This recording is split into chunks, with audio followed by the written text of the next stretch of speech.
Good morning and welcome back, ladies, gents and Pikachus, to another analysis and breakdown of the Quran of the Muslims. Yes, we're back once again to break this thing down verse by verse into factual, logical statements in English so that you and I can understand who or what is Allah, what does he mean by the contents of his book here, and more importantly for us as non-believers, how does this affect us in our lives today? So as I always do before I start, I'm going to appeal to you, please, if you have any doubts or questions as to the things I'm about to say, please first buy and read one of these, a Tajweed Qur'an with the meanings translated into English, and after having done so you will recognise every single word I'm about to tell you now is 100% true of the words of Allah in his book and what Muslims believe today. Despite their many denials and their protests, if they call themselves Muslim, 100% of what I'm going to tell you now is what they believe. Otherwise they are dirty, dirty infidels, which is even worse than just a regular Muslim. So with that in mind, let's carry on where we left off last time. So we've been going through the Moses narrative from the perspective of Allah, you know, the updated new version, not the Old Testament version, which we know to be accurate. And the culmination of the Moses story, according to Allah, is Jews are bad, don't be like them, they're evil, we have to kill them in future, and they are wrong, their God's false, their Torah is false. Even though it claims to be, Allah claims to have written it, still false, Moses changed it. Moses killed a guy, that's why he's evil, Allah forgave him, so Muslims can have Moses, but Jews cannot. Then we finally started getting into the bit about the Day of Judgment, which is the beginning of the actual Muslim bit of the book. So 12 pages whinging about how we hate the Jews. Now page 13 we're finally going to get into the revelation of Allah and what Islam actually is. So with that in mind, let's carry on. So the bit we're going to be reading through, page 14, is this bit here, starting with verse number 89. 89.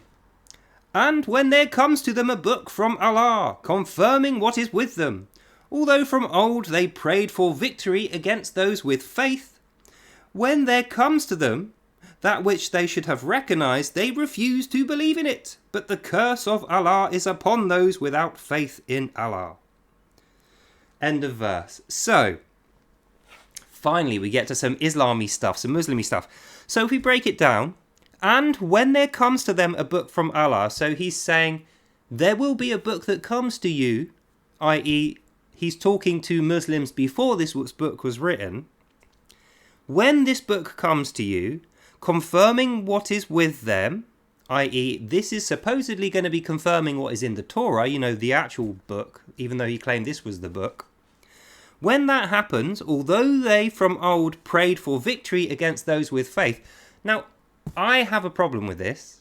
The Torah does not pray for victory against those with faith. That's nowhere in the Torah. So I think that's added by Allah. And what he's trying to do here is to say the old book should have said that, i.e. the Torah should actually say the same thing as the Quran does.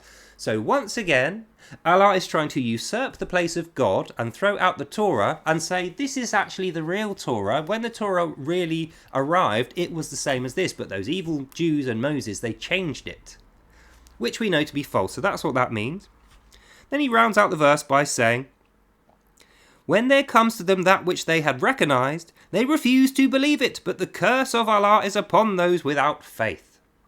So he's saying, even though Allah is the God, according to Allah, and he gave them this, those evil Jews refused to believe that this was actually better than their Torah and that Moses had changed their Torah, you know, even though he had no time to actually do this. And Allah himself said it was accurate before the events of Egypt, so we know that's a lie. He didn't change the Torah at all. So Allah is saying the Torah should have been the same as this book. Now that this book's arrived, the Jews should recognize it. The fact that they don't means they are liars, and the curse of Allah will be on them because they don't have any faith in Allah. I.e. Allah is saying everyone who's not a Muslim will be cursed by Allah, and the reason they're going to be cursed is because they don't accept this book. Even though the other book was 1,000 years earlier than this, and much of the content of this book is directly plagiarized from the Old Testament. We know this to be a fact. And actually, in this very book, people will be saying this of Mohammed. They'll be saying Mohammed just believes everything he hears from other holy men from foreign lands, And then Allah has to say, no, but he's Muslim, so he's definitely trustworthy. Those other guys are foreign, you can't trust them. Muhammad's not. That is Allah's rationale on why you should trust this book over the book that the stories were stolen from. If you don't believe me, buy it and read it yourself. It's 100% what it says. So that's what that means, and we move on. Verse number 90. Miserable is the price for which they have sold their souls, in that they deny which Allah has sent down, in insolent envy that Allah of His grace should send it to any of His servants that He pleases. Thus they have drawn on themselves wrath upon wrath, and humiliating is the punishment on those who reject Islam. End of verse. Well, I don't think this needs a lot of breaking down, do you? But let's go through it anyway. So following on from the bit about how the Torah is actually wrong, it should say the same thing as the Quran, but the reason it doesn't is because Moses changed it, even though we know he didn't. That's the reason why they're going to be punished, and there is a curse upon them from Allah. You know, Allah disease, the deaf, dumb and blind thing. You have no wisdom, that curse, you know, the heart curse. So he starts off saying, miserable is the price they have sold their souls. Now, this is a reference to an earlier verse where Allah is saying, just because I said you were going to be prosperous and rich, O Muslims, but actually the Jews are, and just because I said they were going to be dead and suffering a curse, but actually half you guys are dead and you're suffering a curse, just because I said you're a religion of peace and they're going to be killed, but they're having a peace and you're constantly at war, I'm going to make the excuse of that by saying they actually sold their salvation for being rich now. So they could actually trade themselves out of trouble with money. Even though he said earlier there will be no exchanging of money, they will not be able to trade their way out of this painful torment. What do you know? Now he's saying the exact opposite thing. He's saying they have done that. He's saying the reason they're not in painful torment already is because they bought their stuff that they've got now in exchange for, after they die, then being punished. Remember, Allah said He hath power over all things, and that He destines every man's path from birth back to Him when they die. So how can that be true? And the thing about you can't pay your way out of this horrible suffering, if He's just said that's exactly what they are doing now. That's the reason why Israel is a successful, peaceful nation, and why his Egypt Allah worshipping culture is in poverty with no army, no slaves, and is absolutely hating it. Maybe Allah is just wrapping Himself up in more lies and has forgotten, because He's told so many, that this directly contravenes the thing that He said 2 episodes ago. Just saying, Muslims, think about it, figure it out. And that's what that means. So we carry on. They have sold their souls, in that they deny that which Allah has sent down. So now he's saying the reason why they are damned after they die, but they are allowed to be rich now, is because they sold their souls by being rich and successful and well-fed and happy and peaceful now. Because they are not suffering now, Allah is going to make them suffer after death, because He hates the fact that the Jews are doing well and His guys are not doing so well. And He's blaming it on the Jews. Understand that. Allah is saying to His Muslims, the reason you're in poverty and war and hating it and have bad educations is them. They're doing that. It's the Jews. Because they're well educated, rich and well fed, and they have a nice, peaceful, well defended city of Israel, that's the reason you don't have all that stuff. So what Allah is saying, O Muslim, they've got all your stuff over there, those evil Jews, and the reason why you will kill them later is because they don't believe in Allah, and you do believe in Allah, and if you believe in Allah, you'll go and kill them and steal all their stuff, and then you can have all that stuff. So Allah is cementing the vision of a Muslim to himself that he is going to be a thief, and he's going to usurp the place of the Jews, hence how we know that is why they are called Musa Alims. You know, Alim being the family tree of Musa being Moses. Allah is telling Muslims, you guys are the real Jews, you guys are the real children of Moses. That guy over there, Moses, and his son setting up Israel, they're just fake, they're just imposters. Their book's false, their God's false. They had a covenant with me, but they broke it. Now they've stolen all your stuff. War, death, pain, kill, go get them, kill them, hate them. It's racism by Allah to His Muslims. So He's brainwashing His Muslims into racism against the Jews, and He is cementing their view that the Jews have stolen all that stuff off Muslims, despite the fact that They didn't have it when they were with the Muslims in Egypt because they were slaves. And Egypt was really rich while they were there. Now they've left and there's no slaves doing the work in Egypt. Egypt has immediately dropped into poverty.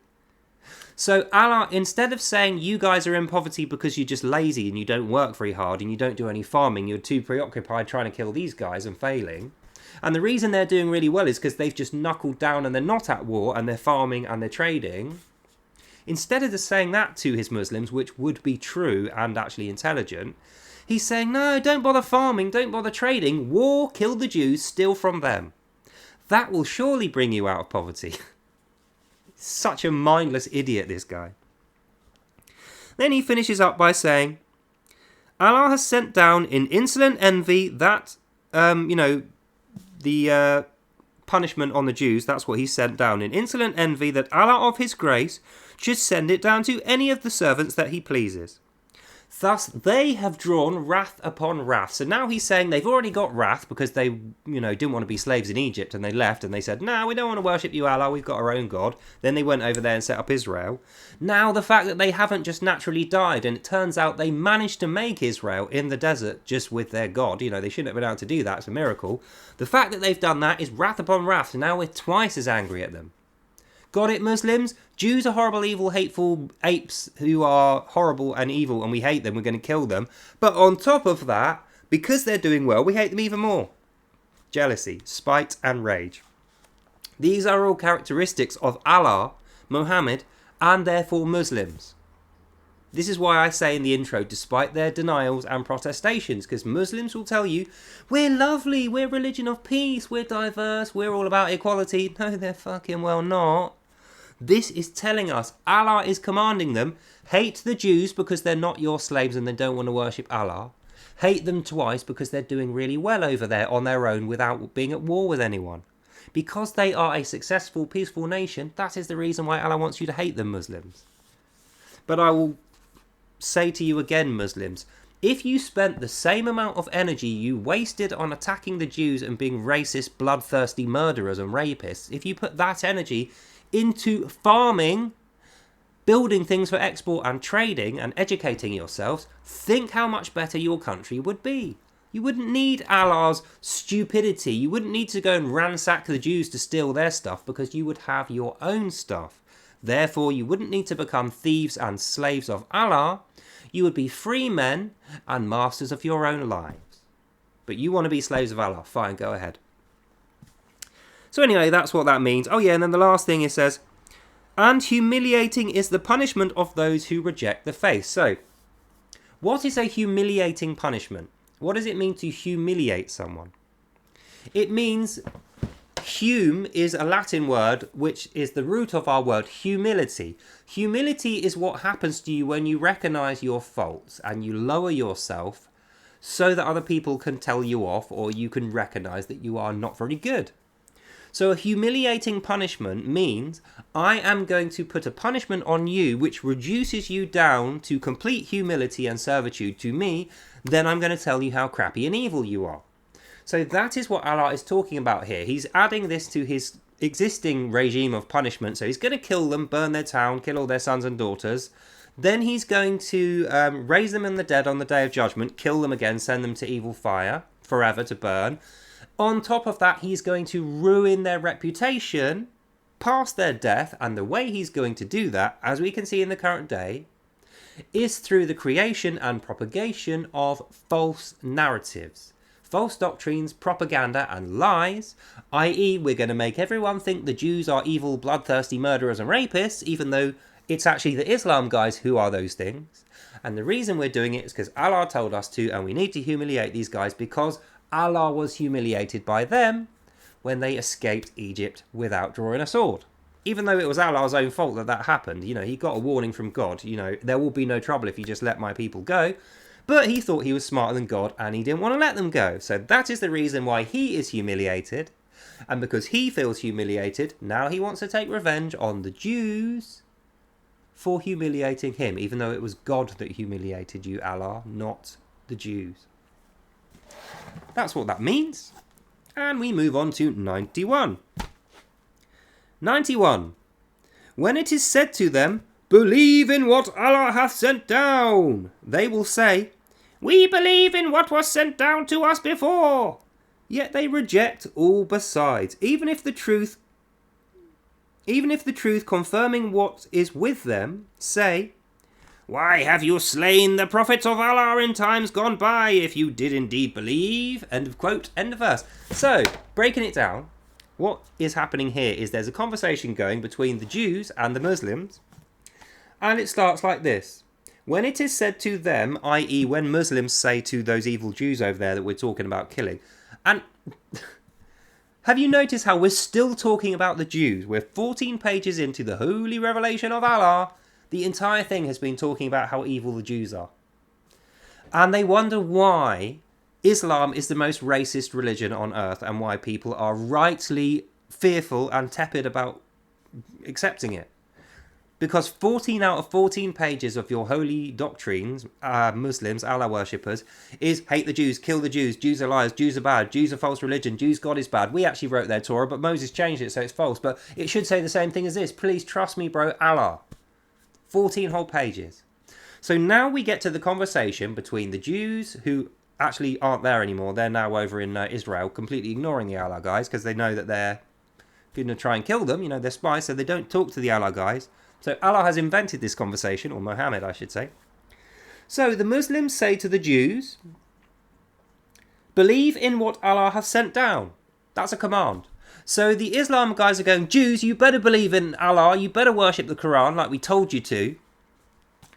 And then they retort with, no, we believe what has been sent down to us. So the Jews aren't even aggressive. The Islam guys are being aggressive. The Islam guys are going, you Jews, you better do what we tell you and believe exactly what we tell you and worship our God and be our slaves like we wanted you to be in Egypt.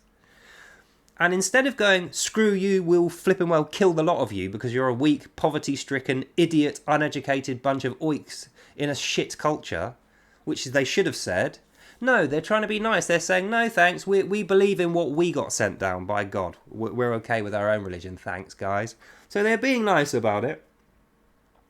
And then what happens after that is Allah says, yet they reject all besides, even if it be truth confirming what is with them. Now, why would they reject a truth that confirms what is already with them? Allah is trying to sly in the bit about how the Torah is false here, because if this is the thing he's talking about, which confirms the truth they have within them, then surely this will be the same as the Torah.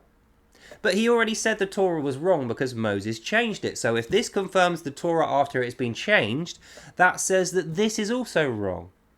So the only way this could be right there is if it did say the same thing as the Torah, and actually the bit that Moses changed is the bit they're talking about that's wrong. So once again, Allah building a web of lies, a very contorted, convoluted way to think, but I'll break it down like this.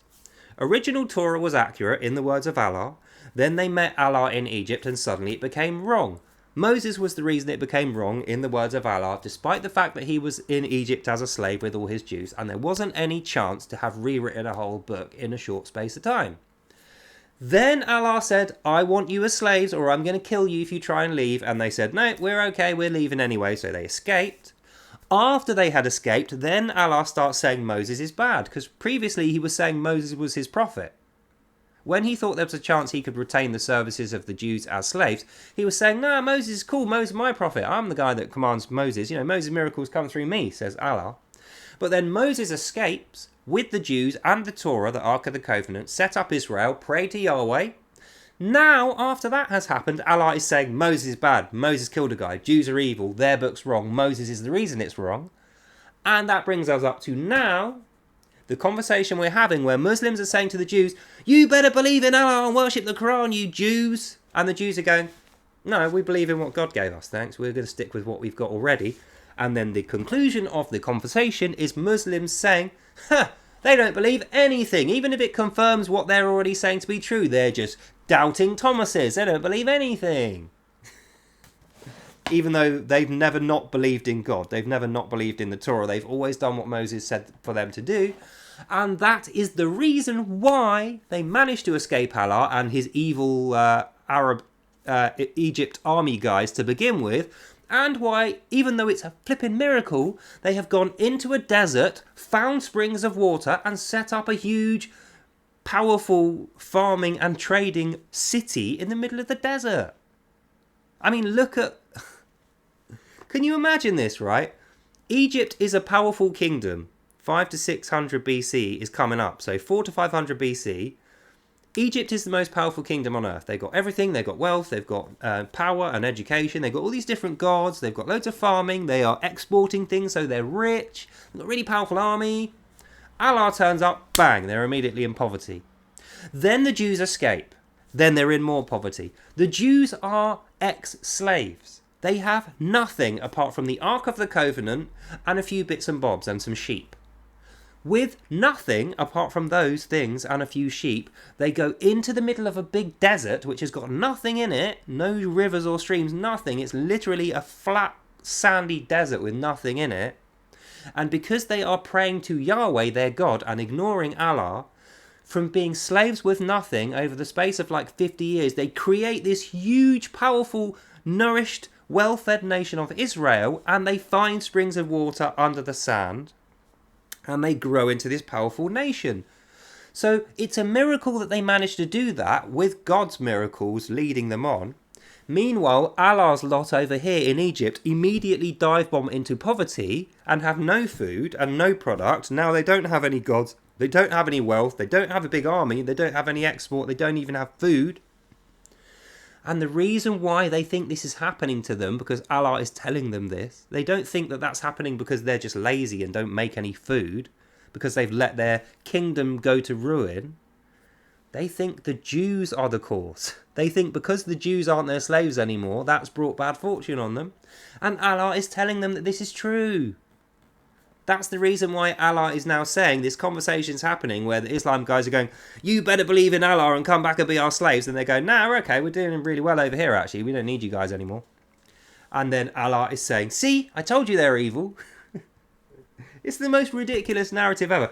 I'd go as far as saying this, Muslims, if you believe this, up to this, if you've not read anything else apart from page 1 to 14 of your Holy Quran, your Tajweed Quran, if you believe this and you have no questions or doubts, i.e. like Allah has told you to do, you are a retard. Think about it, boys. Come on.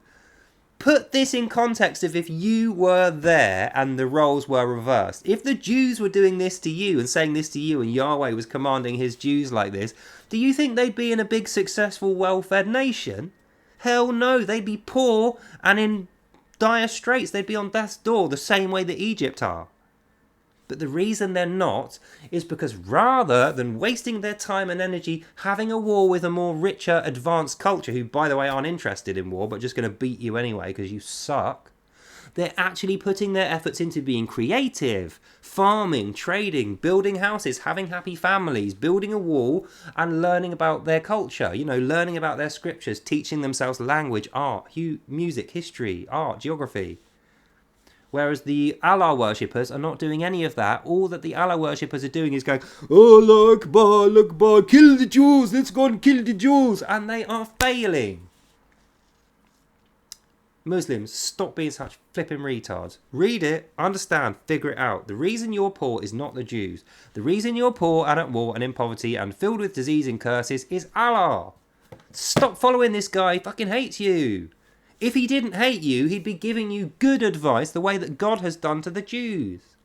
In fact, if Allah had never been around, the Jews would be with you now and you would be sharing in their wealth. But the fact is, you tried to enslave them because of Allah, failed, tried to kill them because of Allah, failed, then they left. That's the only reason they left. If you had not done that, Muslims, then the Jews would have been happy to coexist with you in Egypt and all that wealth and stuff would be in Egypt now. They wouldn't even be in Israel because God wouldn't have needed to lead them out from your slavery if you had never tried to enslave them. So it is Allah's fault, not the Jews. The Jews are responsible for the Jews. The wealth of the Jews is the Jews' fault. The population of Israel is the Jews' fault. The fact that Israel are at peace with everyone else apart from your dumbasses is Israel's fault. Arab nations are the fault of Arabs. Muslim nations are the fault of Muslims. And if you follow Allah's commands in this ridiculous evil ideology here, the Quran of the Muslims, the cult of death, that is the reason why you are doing so flipping poorly in life. It's nothing to do with me or Jews or Christians or anyone else. It is you. Thickos, that's what you are. If you keep following this, you are retards. So that's what that means. That's the end of 91. Oh no, it's not the end. Then it says, even if the truth be confirming what they say, then you say to them, why then have you slain the prophets of Allah in times gone by, if you did indeed believe? Pray tell Allah, what times have gone by? A minute ago these guys were your slaves in Egypt with no weapons, and they didn't kill anyone. God was the one that put the plagues on Egypt and killed your firstborn sons. And guess what? After this happened, the Pharaoh releases the Jews into freedom. So that again is not the Jews killing your people. That is your people being slain by God's angel of death because you shouldn't have enslaved them. And you promised to let them go, or the Pharaoh promised to let them go, then didn't. So he gave God's real messenger, who was Moses, a false testimony. And that brought down the wrath of real God on the Egyptians. So that is why your Egyptian prophets were dying, Muslims. It's nothing to do with the Jews. Would you stop blaming the Jews for all of your misfortunes? This is the reason why you never make any progress in your cultures. Because it's always somebody else's responsibility, isn't it? If it's their fault, it's their responsibility to make you better. And they are just not going to do that because you've treated them like absolute garbage for their entire history. You've never shown them an ounce of grace or friendship. You have wanted to kill them and steal off them and replace them and lie about them the entire time that you have been a thing. And now you are just jealous that they're over there doing really well. God has blessed them with a great fruitful town, lots of sons and daughters, and a huge, beautiful, bountiful city, while you guys are over here piddling around in the sand with a crappy town, poverty, war and disease. It is your own fault, Muslims. Stop following this guy. So that's the end of 91. 92. There came to you Moses with clear signs, yet you worshipped the calf after that, and you did behave wrongly. End of verse. So, breaking this down, you might remember from the previous 2 pages, Moses, in the original story, Moses is off in the desert for 40 days fasting, and the Jews do the sinful calf, then they can't be bothered to wait for him to come back, and they eat it. So, version 1, Allah says, the Jews are evil because they ate Moses' calf sacrifice thing before he got back. They're sinful because of that. Then version 2 is Moses was actually there, and it was Moses that did the sinful calf. Version 3 is Moses was there, they did the sinful calf well, they did it exactly to Allah's specifications, but they did it in a bad spirit, and that's the reason why Allah doesn't like them. So we got 3 versions of events. This is referring to the last one. You know, the one that we most recently heard. There came to you Moses with clear signs, yet you worship the calf after that. So he's saying, we sent you Moses, so you would have known not to do the worship calf, because Moses, even though in the last episode we found out that it was Allah commanding Moses how to do the holy sexy cow. Remember? He said not too old, not too young, it's got to be not trained on the plough or to work the water. It has to be a pretty sexy cow, admired by all its beholders, a nice fawn colour. Now go do as I have commanded, says Allah to Moses. So Moses was commanded by Allah 2 pages ago to do the holy calf sacrifice. Now Allah has trotted back to his Muslims and he's gossiping and telling lies to his Muslims about that very event. Despite the fact that he's got it written here, that he actually commanded that, now he's saying to his Muslims, those Jews, I sent them Moses so they wouldn't do a calf sacrifice, but those idiot Jews, they still did it. Those filthy apes, we hate them. They're bad and evil. That's why you should hate them too. Then he goes on to say, and you did behave wrongfully. Now think about it. How can one behave wrongfully? Not behave badly, not did an evil thing, not committed a crime, behaved wrongfully. So what that means is you didn't do anything bad enough to incite a legal penalty. You didn't kill anyone, you didn't rape anyone, you didn't steal anything, you didn't blaspheme, you didn't do anything particularly criminal. You just behaved wrongly. So what could he be referring to there? Well, let me tell you. He's referring to the previous verse where the Muslims shout across to the Jews, "You better worship Allah, you filthy ape Jews." And they just say, "Nah, we're okay, thanks, we're going to stick with what our God has revealed to us." That was the thing that is behaving wrongfully. So they didn't break any of their laws. They didn't do anything to affront their God. They didn't blaspheme. They didn't steal, murder, rape, or anything. But because they didn't immediately go, "Oh, okay, we'll worship Allah. Yeah, sure, guys, we'll be your slaves in Egypt again. Then you won't have to starve." Because they didn't do that, and they said, "No, we're sticking with Israel now, thanks, guys." That is them behaving wrongfully. And we know that this lie is likely to be a lie because the preceding thing is Allah claiming that he didn't tell Moses how to do the calf sacrifice, when we know for a fact, because it was in the last episode, that is exactly what he did. Thus we know Allah's a liar, Allah's jealous, bitter and spiteful and hates the Jews because they embarrassed him, but it was actually God. And the Muslims haven't caught up yet, because you stupid Muslims, they haven't figured it out yet. That the reason they're doing so badly is nothing to do with the Jews, Christians, God or anyone else. It's to do with their inadequacy because they are following bad commands. You know, garbage in, garbage out. If your commands are garbage, your output is going to be garbage, and that is what we are getting with the Islam cultures here. Their commands are bullshit, and that means the reaping rewards of that bullshit are also going to be bullshit. Again, sorry Muslims, it's just a fact. You can argue it all day, all night. You can tell permissible lies all you want. This is your own holy book telling us this.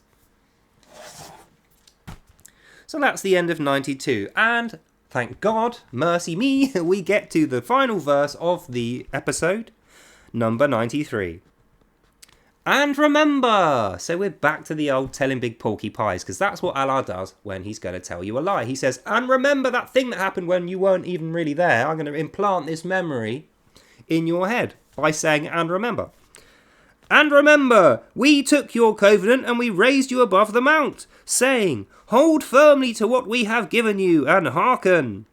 They said, we hear you, but we disobey. And they had to drink into their hearts of the calf because of their faithlessness. Say, vile indeed are the behests of your faith, if you even have any. End of quote, end of verse, end of reading. Whoops. So, what do we think is happening in that last verse? Well, Allah is saying, as a last parting shot against the Jews to his Muslims, remember those evil Jews, what they did earlier? Now let me remind you, Allah gave them the book and said, here, do this. And they went, nah, we don't want to do that. We've heard you. We know what you're saying, Allah. We understand that you have your own culture and religion and you want us to do it. But we are not interested. We disobey. And then because they did that, Allah is saying, right, I'm going to punish you forever. You are so evil. How can you do this evil stuff you're doing? This faith is dirty, if you even have any faith in it. So Allah is angrily venting.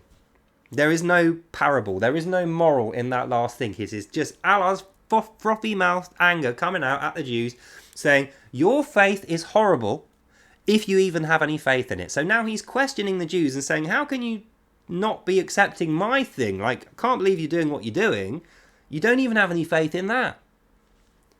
Says Allah to his Muslims. But we know in conclusion of this whole page, everything Allah is saying now is a lie to deceive his Muslims. That's the reason he spent 14 pages talking about the disaffected Jews who are now over there doing really well in Israel. He is making excuses to his Muslims because earlier in the book he promised them the Jews would be dead, slaves, cursed, or just not doing very well. And he promised he would give grace and bounty to his Muslims. But that isn't what reality has generated, is it, Allah and Muslims? No, they're doing really well over there, despite that they're peaceful and they don't want to come and attack you, and they're in the middle of the desert. Somehow, the Jews, having escaped you as paupers and slaves, escaped to freedom with nothing but their holy book, and using nothing but the leadership of Moses and their holy book, which is not this one, you know, the one Allah claims Moses changed. Somehow, if Moses has changed it, Moses changed it for the better, because they have found 12 springs of water. Now they're growing big farms, they've got loads of sheep, they've got a big wall around them, they've got great big towers that they're safe, and they have wealth and food. So they're doing really well, despite that Moses changed their book and their horrible God isn't real and you took over their covenant, which you never did. And the reason why he has to make these excuses to his Muslims is because if you look out of those tall towers in the great powerful kingdom of Israel and you look across the sea, guess what you're looking at? You're looking at the burning cinders, the remains of what was once a powerful kingdom in Egypt. You're looking at pestilence, poverty, war. You're looking at disaffected people, poorly led by an insane, racist maniac called Allah, who are so despondent and angry that they need someone to blame and go to war with, and Allah is only happy to tell them, those guys over there, you can go to war with them. It's actually their fault. It's because they're not worshipping Allah that you're getting all this stuff happen to you. That's where we're going. And that's the summary of this video. Allah is saying, O Muslims, the reason you're doing so badly is because those Jews aren't worshipping me. So if you can make them worship me and kill them and take this stuff, then you'll be doing really well. Therefore my prophecy will be true. Even though the other 3 early ones are still going to be false.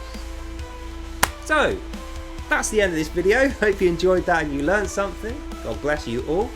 And I'll see you lovely people in the next one. Bye now. And so we get to the end of another episode of Allah saying, no you did it, no it's your fault, no you shut up. And if you would like to hear more of Allah's ramblings, see me back here tomorrow for more Without Lies, Islam Dies. In the meantime, God bless you all, have a lovely day, and I'll see you in the next one. Bye.